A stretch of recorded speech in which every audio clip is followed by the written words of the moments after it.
On est à 10 minutes de Nancy en TER. On a le canal. Vous voyez, tous les étés, des bateaux s'arrêtaient à Varangéville. Assez rarement, mais ils s'arrêtent. On a le tourisme fluvial qui est en pleine expansion en Alsace, aux portes de la Lorraine. Et le port le plus actif en matière de tourisme fluvial à proximité de chez nous, c'est le port de Lagarde, au sud de la Meurthe-et-Moselle. Le port de Lagarde, il y a la société Navic France qui y est, qui loue des week-ends en bateau à des touristes fluviaux, et 85% des week-ends qui sont loués partent vers l'Alsace. Alors moi, quand je suis allé visiter ce port, quand ils m'ont dit ça, je leur ai dit, mais pourquoi ? Pourquoi la Lorraine est-elle ignorée? Pourquoi Nancy est ignorée? Et ils m'ont répondu, c'est simple, pour aller de Lagarde à Nancy, il faut 2-3 jours de navigation, 4 jours quand on prend son temps, et donc 4 jours sans se ravitailler en eau potable et 4 jours sans se ravitailler en nourriture, c'est compliqué. Et donc les gens n'ont pas envie de venir à Nancy, pas parce que Nancy leur plaît pas, la place Stanislas et tout ce qui va avec, ça plaît.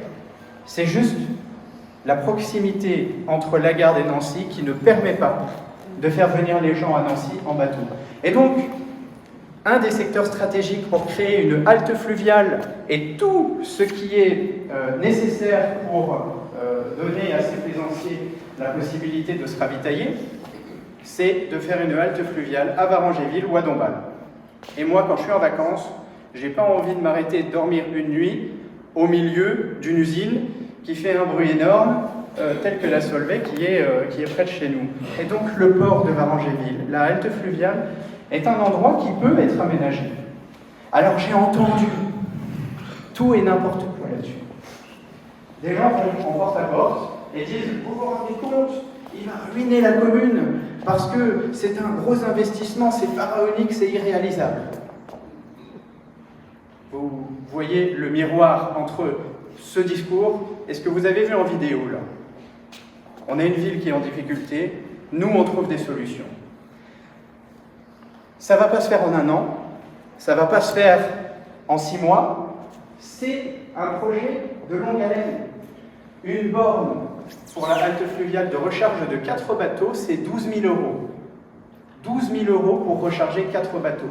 Si on met juste une borne, 12 000 €, il y a 4 bateaux qui peuvent se ravitailler à Varangéville.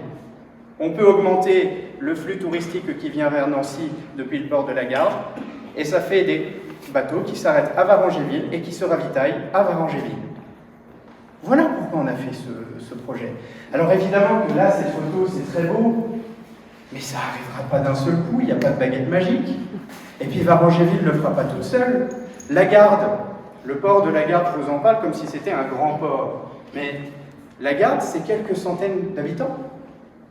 C'est 200-300 habitants, 400 habitants maximum. Et pourtant, ils ont réussi à faire ça. Ils ont fait un port, pas une halte fluviale. Ils ont fait venir une société, Navic France. Et ils ont créé un restaurant dans une ancienne école à proximité du port, avec une belle terrasse, avec vue sur la halte fluviale. 400 habitants. Il y en a combien à Varangéville? Il y en a eu 4000, on est 3670. Donc, on peut le faire, mais pas tout seul. Le département, la région, la communauté de communes, l'État, Voies navigables de France sont des partenaires financiers qui seront capables de financer ce projet par le biais de subventions ou par le biais de facilités. VNF ne nous donnera pas de subventions. Ils ne vont pas donner d'argent. Par contre, ce qu'ils vont donner, c'est la possibilité d'avoir un bail d'occupation des berges pour mettre en place la halte fluviale. Ça s'appelle faire une proposition et maîtriser de A à Z le calendrier de développement de la proposition et surtout son financement.